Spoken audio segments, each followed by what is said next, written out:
예, 오늘부터 우리가 이제 바울 신학의 전체적인 세부적인 내용들은 볼 수 없고 바울의 신학을 형성하고 있는 가장 기본적인 기초적인 내용들을 같이 좀 살펴보면서 이 전체적인 바울이 가지고 있는 이런 신학을 통해서 성경에 대해서 또 하나님에 대해서 그리고 우리 하나님의 백성들에 대해서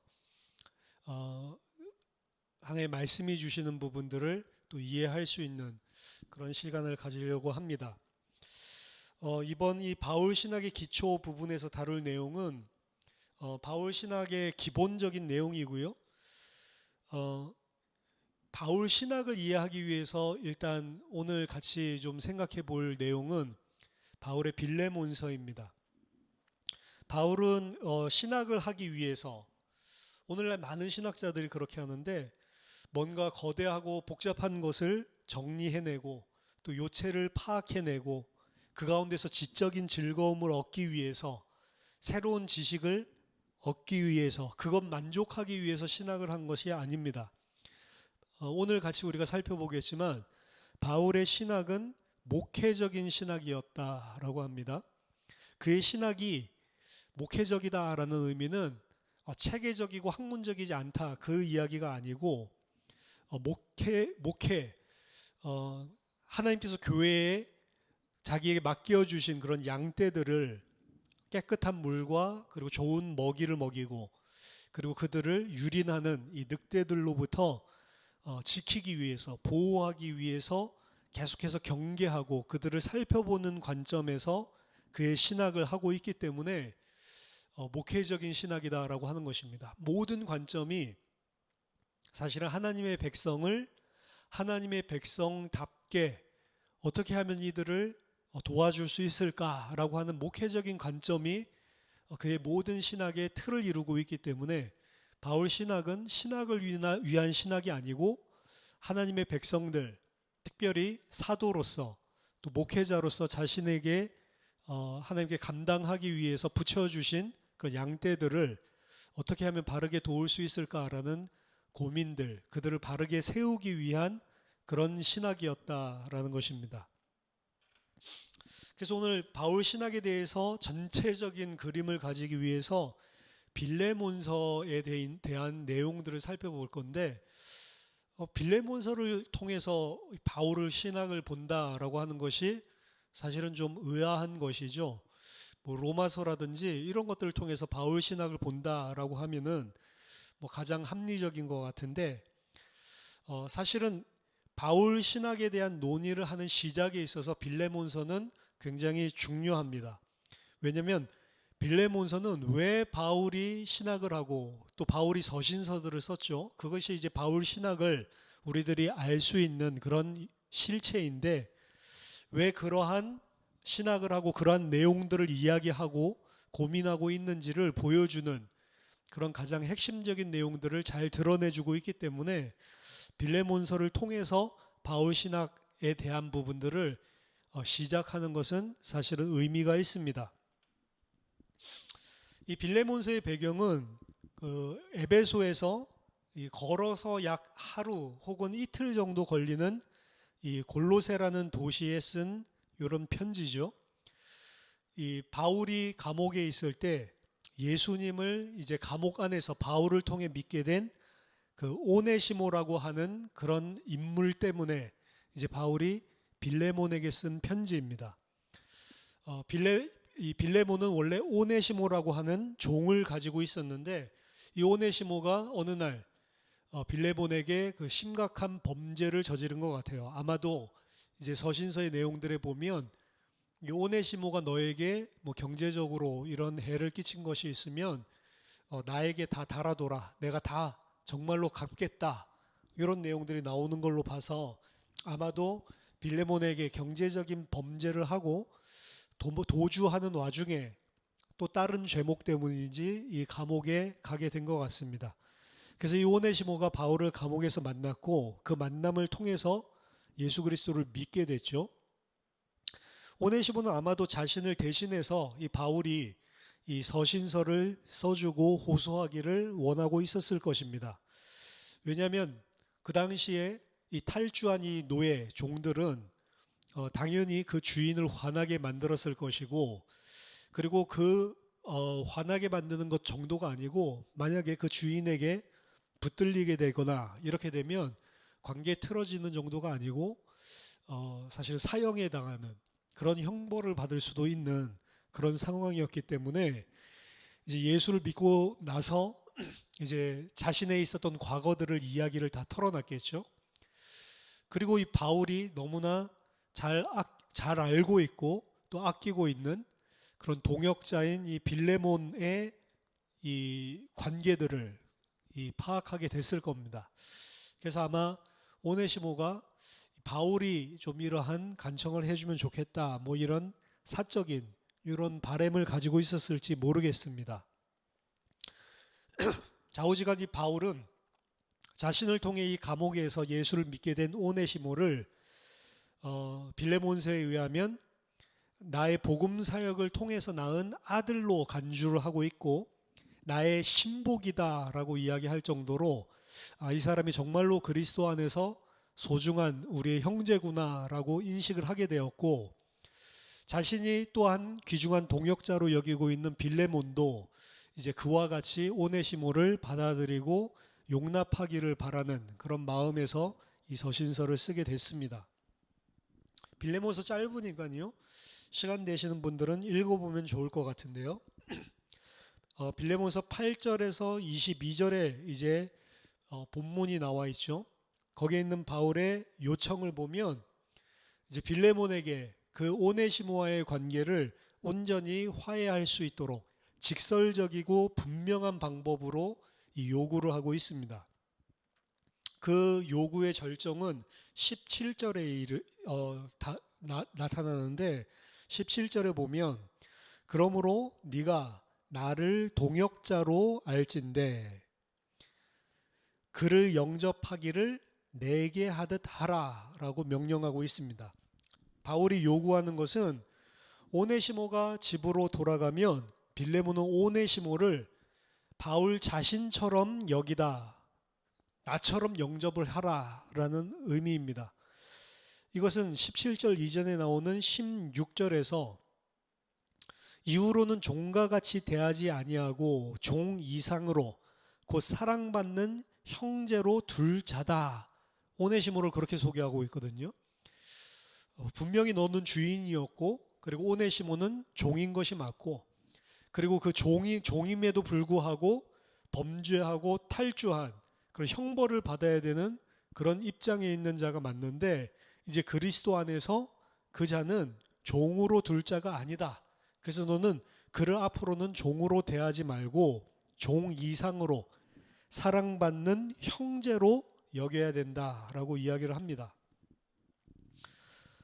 이것은 최소한 빌레몬이 오네시모를 불경한 짓을 행했기 때문에 종처럼 비판하고 비난하고 처벌하지 말라라는 것을 의미하는 것이고, 바울은 단순하게 그를 비난하거나 그리고 처벌하지 말라, 그거에서 더 나아가서 더 많은 것을 원하는 것입니다.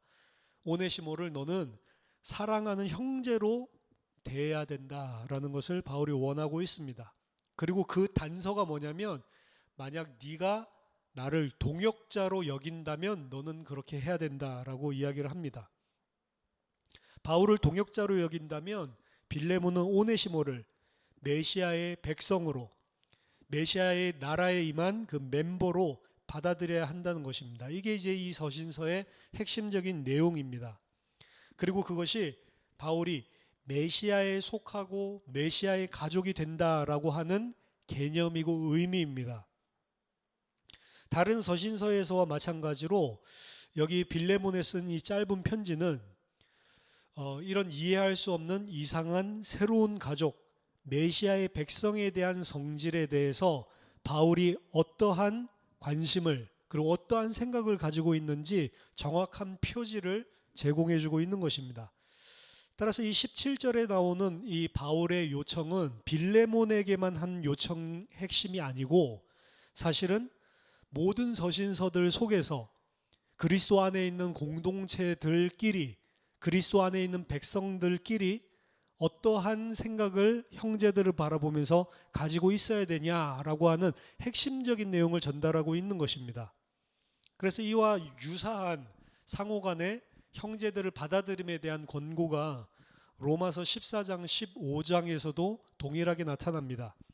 로마서 14장 3절에 보면 고기를 먹는 자 먹지 않는 자 이것 때문에 다투고 있고 분열이 생기고 그것 때문에 믿음이 좋다 안 좋다 티격태격하고 있는 그런 공동체를 향해서 바울은 이야기합니다. 먹는 자는 먹지 않는 자를 업신여기지 말고 먹지 않는 자는 먹는 자를 비판하지 말라. 왜냐? 이는 하나님이 그를 받으셨음이라 라고 이야기를 합니다. 로마서 15장 7절에서도 그러므로 그리스도께서 우리를 받아 하나님께 영광을 돌리신과 같이 너희도 서로 받으라 라고 이야기합니다. 그리스도께서 우리를 받으신 것처럼 너희들도 서로 그렇게 받아줘야 된다라고 이야기를 하는 거죠. 바울이 로마에 편지를 쓰면서 왜 이러한 이유를, 이러한 권고를 하는지 그런 구체적인 내용들을 재구성하고 추측하는 것, 그것과 상관없이 왜 이런 일을 썼지? 그것과 상관없이 바울이 이야기하려고 하는 요점은 분명합니다. 바울의 사역의 핵심은 전통적인 경계, 전통적으로 생각하고 있는 경계를 넘어선 그런 메시아적인 연합에 대한 내용입니다.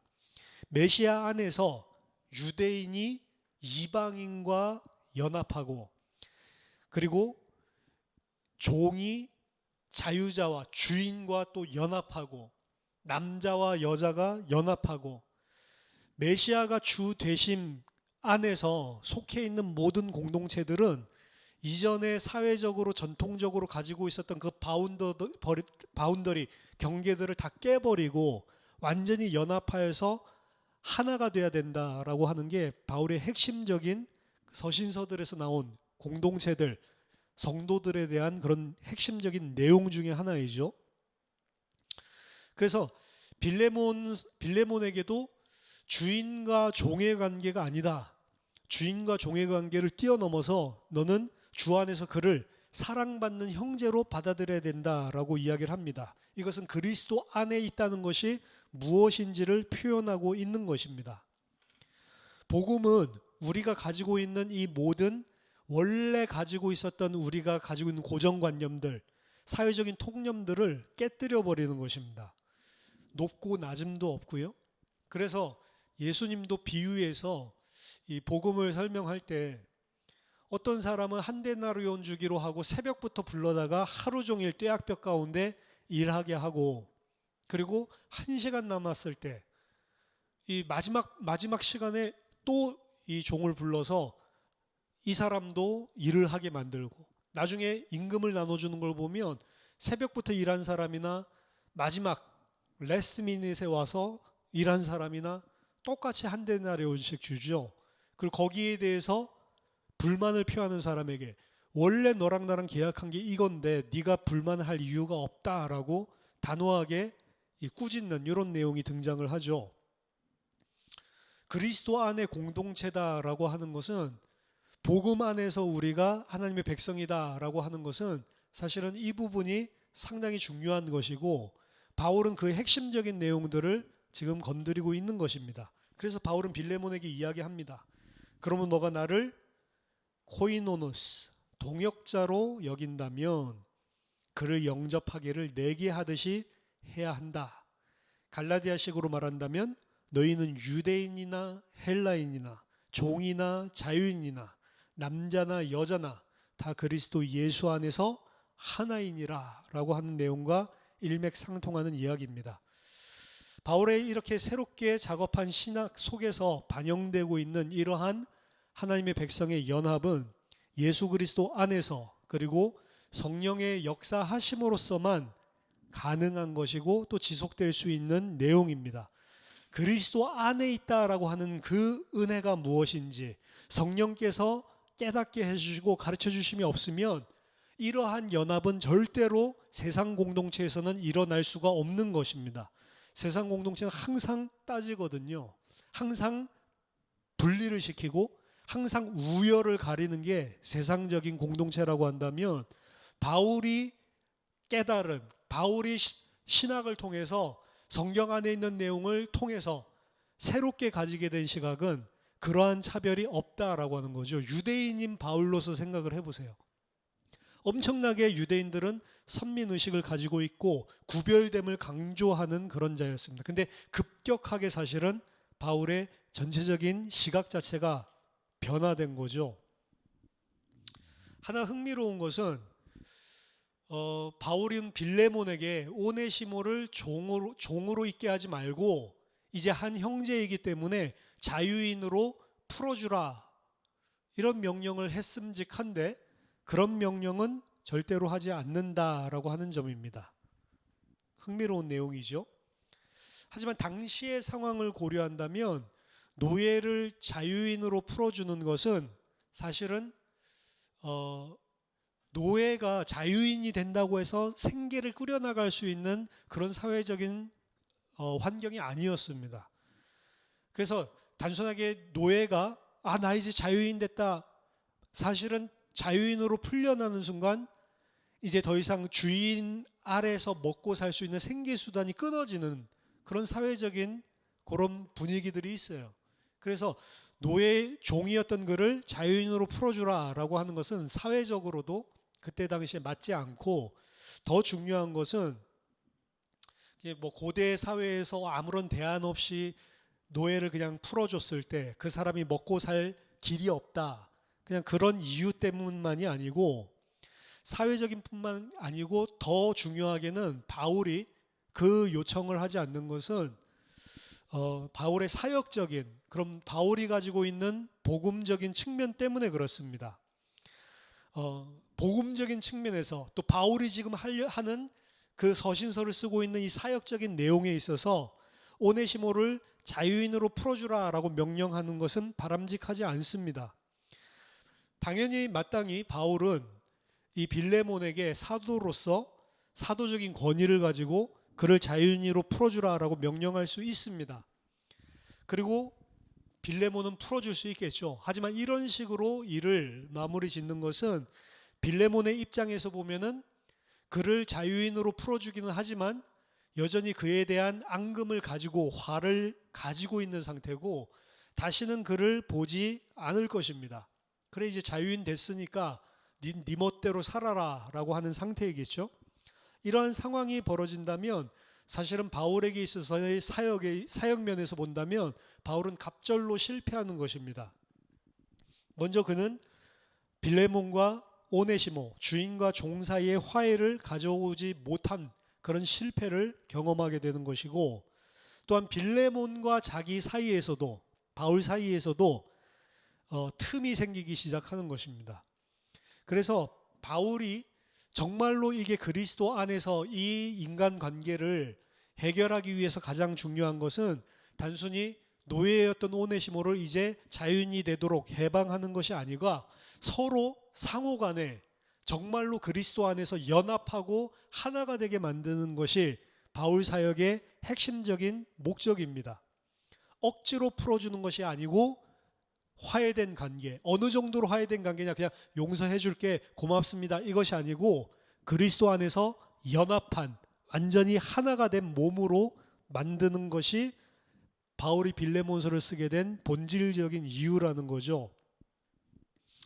놀랍게도 바울은 빌레몬서에서 자신이 원하는 내용들을 선명하게 진술하고 있음에도 불구하고 빌레몬에게 구체적으로 무엇을 하라라고 명령적으로 하지는 않습니다.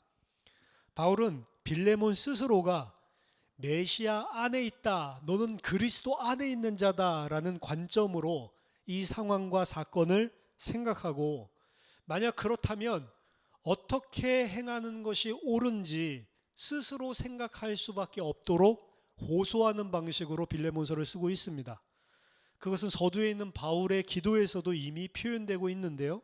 빌레몬서 1장 6절 보면 이로써 너의 믿음의 교제가 우리 가운데 있는 선을 알게 하고 그리스도께 이르도록 역사하느니라. 너의 믿음 안에서 우리와의 교제가, 나와의 교제가 온전한 효과를 내므로써 하나님께서 그의 백성 속에서 일하고 계시는, 그리스도로 인해서 만드시고 계시는 이 연합을 정말로 깨닫기를 원한다. 그래서 바울은 오네시모에게 중요한 사역을 했지만 지금 빌레몬에게 오네시모의 이런 관계들을 정리해라, 그 이야기를 하는 게 아니고 빌레몬에게 중요한 사역을 가르치고 있는 겁니다. 빌레몬, 네가 정말로 하나님의 백성, 그리스도 안에 속한 자라면 지금 이 사건을, 그리고 이 인간관계를 어떻게 생각하고 어떻게 마땅히 행해야 되는지를 새로운 시각으로, 새로운 하나님의 백성으로 봐야만 한다라고 하는 것을 스스로 느끼고 스스로 그 사실을 판단해서 행하기를 간절히 원하고 있습니다. 그래서 빌레몬의 입장에서는 정말로 이 바울과의 그리스도 안에서의 교제가 실제로 무엇인지를 알고, 그리고 그 속에서 이제 하나님의 백성들을 어떻게 봐야 되는지를 실천적으로, 실제적인 현실들 속에서 자신이 행할 수 있도록 철저하게 다시 생각하고 정립하기를 원하는 것입니다. 하나님이 이 속에서 기뻐하시는 선이 무엇인지, 그 속에서 이제 자기 자신을 보고 오네시모를 새롭게 보고, 그리고 그 일들을 통해서 무엇을 하나님께서 알게 하시기를 원하시는지를 스스로 깨달아야 된다는 것입니다. 빌레몬의 성도에 대한 사랑과 그리고 그리스도의 백성들을 위하여 그가 시원케 하는 열매를 맺는 것은 바로 그 교제로부터 나오는 것입니다. 이제 이 빌레몬은 그의 도망친 종과의 이런 새로운 상황과 관련해서 그것을 이제 내가 그리스도인으로서, 그리스도 안에 있는 자로서, 그리고 그 도망친 종이 더 이상 사회적인 도망친 종이 아니라 그리스도 안에서 연합된 한 가족이 되었다라고 하는 시점 속에서 어떻게 내가 행동하고 실천해야 되는가라는 부분들을 깊이 있게 생각해 볼 필요가 있는 것이죠. 지금 이 깊이 있게 생각하고 새롭게 재정립하고 내 기분대로, 내가 늘 가지고 있던 고정관념대로 사회에서 늘 이방인들이 생각하는 그런 방식으로 그렇게 행동을 하고 판단을 하는 것이 아니고, 그 사건들을 통해서 내가 어떻게 하는 것이 정말로 그리스도 안에서 맞는 것이냐, 이 시점을 세우는 거 있죠. 이것이 바로 신학을 한다라고 하는 의미입니다. 신학을 한다라고 하는 것은 신학교에 가서 뭐 조직신학 배우고 그런 게 신학을 배우는 게 아니고, 신학은 누구나 다 하는 것입니다. 하나님이 누구시고 내가 누구고, 그리고 하나님이 나에게 원하시는 것이 무엇이고, 그리고 나뿐만이 아니고 하나님 안에서, 그리스도 안에서 한 공동체는 무엇이고, 그 안에 있는 각 구성 요소들은, 그 구성 요소들, 형제들 자매들은 무엇이고, 그 관계 속에서 나는 그들을 어떻게 바라보고 또 실제적으로 행동해야 되는지, 이 부분에 대해서 정립하고, 그리고 기존에 있었던 다른 그리스도 밖에 있었던 것들을 깨트려 버리고 정립하고 그런 사람으로 살아나가려고 고민하고, 그리고 거기에 맞추어서 내 모든 시각을 바꿔가는 것, 이 과정들 자체가 신학이란 말이에요. 그래서 빌레몬에게 신학할 수 있는 기회를 주는 거죠. 빌레몬에게 지금 이 사건 잘, 인간관계 잘 해결하려고 하는 게 바울의 목적이 아니고, 빌레몬이 그리스도인으로 생각하고 그리스도인으로 모든 것을 바라보고 관점을 바꾸고 가치관을 바꾸고 그리스도인으로 행동하고 실천할 수 있는 그런 기회를 제공해 주고 있는 것입니다. 문제가 아니고 빌레몬이 세워질 수 있는 기회죠. 오네시모가 아니고 빌레몬 자신에게 하나님이 중요한 시간표를 주신 것입니다. 그래서 바울은 빌레몬에게 메시아가 형성하시는 하나님의 나라의 사람으로서 어떻게 생각해야 하는지를 가르치고 있는 것입니다. 즉 그로 하여금 그가 어떻게 행동해야만 하는가 뿐만이 아니고 공동체적인 상황 속에서 그가 어떻게 해야 하는가 하는 부분에 대해서 메시아의 십자가와 부활이 그가 생각하는 모든 사고를 어떻게 재형성하는가, 거기에 초점을 맞추고 있는 것입니다. 그래서 바울은 빌레몬에게 신학을 하라라고 요구하고 있는 것입니다. 이 새로운 상황 속에서 메시아 백성으로서 행동하고 새로운 세상을 새로운 방식으로 이해하고 그에 따라 살라라고 이야기하는 것입니다. 이것은 바울이 빌레몬뿐만이 아니고 서신서들을 받은 1세기에 있었던 성도들뿐만이 아니고 모든 예수 믿는 자들이 그렇게 되기를 원하는 거예요. 이것이 바로 왜 빌레몬서가 바울 신학에 대해서 생각하는데 좋은 출발점인지를 설명하는 것입니다. 우리가 신학이라고 부르는 것은 바울은 아마도 바울식으로 표현한다면 그리스도의 마음을 가지는 것, 그리스도의 마음을 가지기 위해서는 그리스도의 마음을 이해해야 되겠죠. 그리스도의 마음을 이해하고 그리스도의 마음을 가지는 것이라고 생각할 것입니다. 이것은 새로운 진리를 아는 것뿐만이 아니고 새로운 방식으로 생각하는 법을 배우라는 것입니다. 메시아의 죽음과 부활이라고 하는 이 엄청난 진리, 전혀 예기치 못하고 놀라운 방식으로 이스라엘의 소망을 성취한 이것, 그것이 유대교 속에서 자라났던 바울이 가지고 있었던 모든 유대적인 세계관을 재형성시켰거든요. 그 속에서 이전에 가졌던 이방인들을 바라보는 시각도 다 깨져버렸고, 그 속에서 종이나 자유자나 남자나 여자나 이 보는 모든 시각이 바울은 다 깨지고 새로운 관점으로 재형성된 것이거든요. 그 가치관, 세계관이 재형성된 것이 신학이다라고 하는 거고, 그 신학이 사실은 믿음이에요. 그래서 여러분, 신학은 공부가 아닙니다. 신학을 하지 않는 사람이 없는 거예요. 신학이 진짜로는 이 의미란 말이에요. 모든 사람은 다 신학을 가지고 있습니다. 한마디로 말하면 하나님이 누군지 모든 사람은 다 자기의 관점을 가지고 있어요.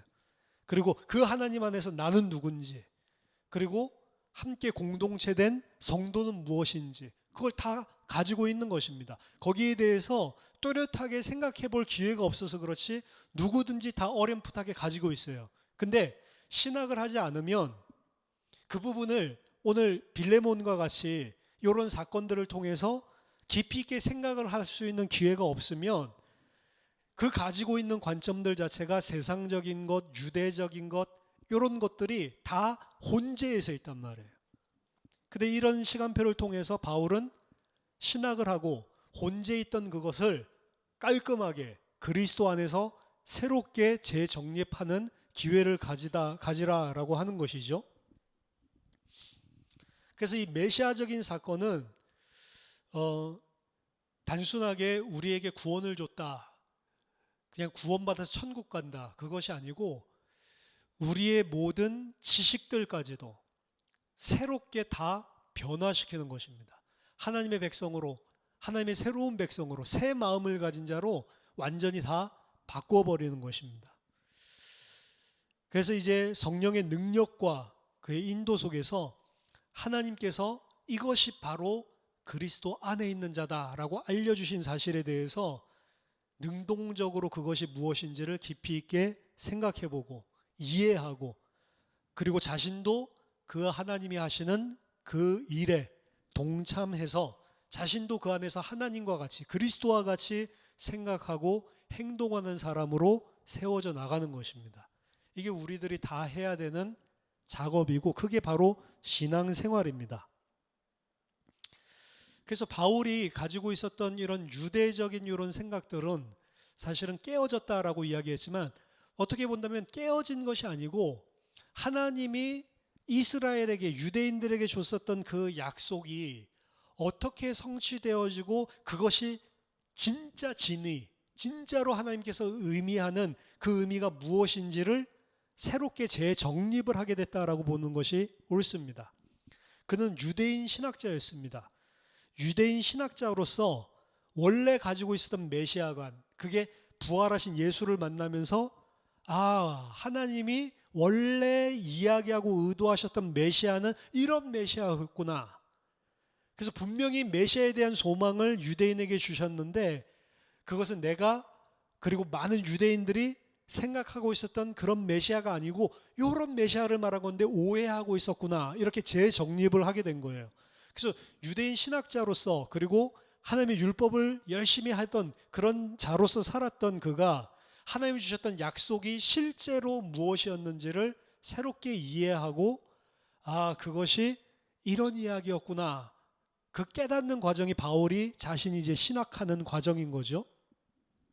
그래서 그의 원래의 신학을 이제 부활하신 그리스도와 그리고 성령의 도우심으로 말미암아서 새로운 측면으로 다시 생각하고 새롭게 재정리하는 작업을 바울은 한 것입니다.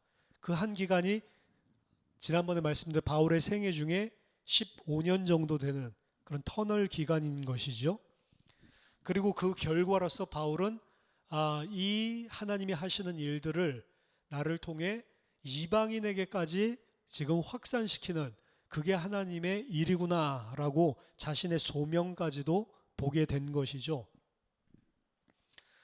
자, 더 넓은 바울의 메시지가 큰 영향을 끼쳤던 그리스와 로마 상황 또한 바울을 이해하는 데 있어서 중요합니다. 하지만 진짜 바울이 가지고 있는 신학을 이해하려면 바울이 원래 가지고 있었던 유대적인 세계관, 그것은 무엇이었고 그것이 메시아 안에서 성령의 조명 안에서 어떻게 급격한 수정을 겪었는지 그 과정을 봐야 바울을 이해할 수가 있는 것입니다. 그리고 그의 메시지가 왜 회당에 들어갔을 때 다는 못 깨달았죠. 소수가 깨달았지만 유대인들과 그리고 그 하나님의 율법을 사모해서 왔었던 하나님을 공경하는 이방인들이 그렇게 열렬하게 깨달았는지 그런 부분들을 이해할 수 있는 거죠. 바울은 자신이 가지고 있었던 유대적인 그 세계관에 급격한 수정을 겪었습니다. 그래서 바울 시대의 이제 유대인이나 현대의 유대인들은요, 일반적으로 기독교인들이 해왔던 방식으로 신학을 하지 않습니다. 신학을 하는 것 자체가 사실은 바울이 유대인으로서 바리새인으로서 사실은 새로운 그 시각을 가지게 된 그 내용을 보여주는 거예요. 유대인들 그런 신학을 기독교인들처럼 신학하지를 않습니다. 랍비 문헌이나 미드라시나 이런 것들을 봐도 무엇을 하나 조직 신학 이런 것들이 없어요. 그냥 여러 가지 의견들이 있을 뿐이지 그걸 정리하려고도 하지 않습니다. 사실은 그 신학은 기도와 성경적인 뿌리를 가진 하나님, 그리고 세상, 그리고 우리 자신에 대해서 어떻게 생각하는지를 형성해 주는 거예요. 그래서 바울은 전체적인 이 유대인으로서 가지고 있었던 모든 생각들을 어떻게 재정립해야 되는지 크게 세 가지 부분에 대해서 생각을 합니다. 가장 중요한 거, 하나님. 유대인들은 유일신론을 믿죠. 유일하신 하나님이다. 유일하신 여호와 하나님. 그 유일신 사상, 하나님의 모노테이즘이라고 하죠. 유일신관이 하나님에 대한 생각이 바울은 어떻게 유대교에 있었을 때 가지고 있었던 것이 어떻게 뒤바뀌었는지, 그리고 자기 자신, 우리 자신에 대한 것, 하나님이면 하나님과 그리고 나, 두 번째 파트는 나에 대한 부분이죠. 나에 대해서 어떻게, 그리고 이제 하나님과 나뿐만 아니고 세상에 대해서 어떻게 생각해야 되는지, 크게 가장 중요한 것은 이 세 가지 내용입니다. 고대의 유대인들과 그리고 현대의 유대인들은 이 세 가지 중요한 내용을 대대로 가르쳐 왔고 바울 또한 그 내용을 당연한 것으로 받아들였습니다. 그런데 메시아를 만나고 나서 그 생각했었던 그 세 개의 핵심적인 그 내용이 사실은 재해석이 된 것이죠. 유일신론, 그리고 선택, 하나님의 선택, 그리고 종말, 이 세 가지 내용입니다. 한 하나님, 하나님이 택하신 한 백성, 그리고 하나님의 세계를 위한 한 미래, 마지막 하나의 종말. 바울은 자신이 물려받은 이 세 가지, 유대교 안에서 물려받은 이 세 가지 안에 그것이 하나님이 주신 것을 잘못 생각을 했구나.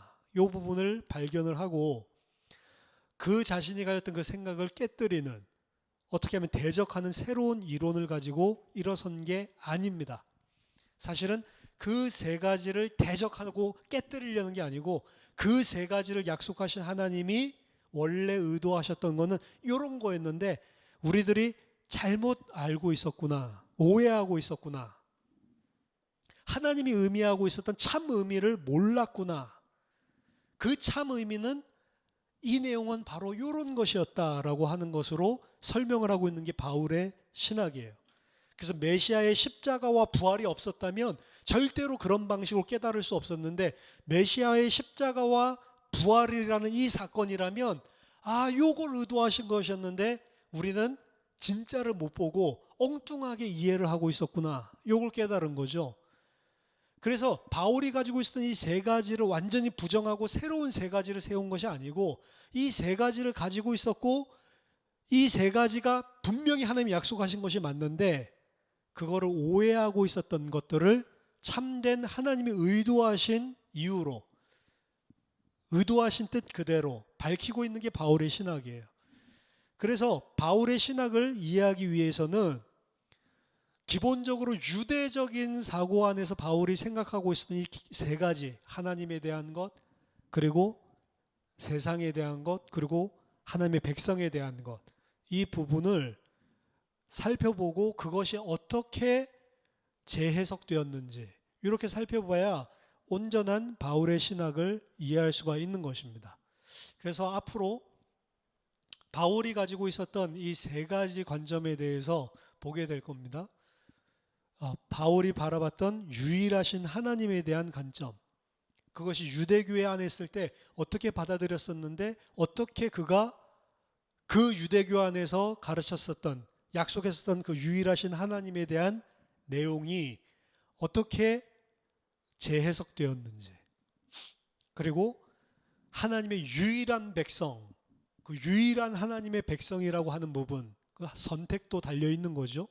유대인들은 본인들이 선택받은 아브라함의 백성이고 아브라함의 후손이고 유일한 하나님의 백성이라고 생각했는데 그 부분이 바울이 어떻게 그 하나님의 유일한 백성에 대한 개념이 새롭게 재해석을 하게 됐는지, 그리고 하나님의 유일한 미래, 종말이죠.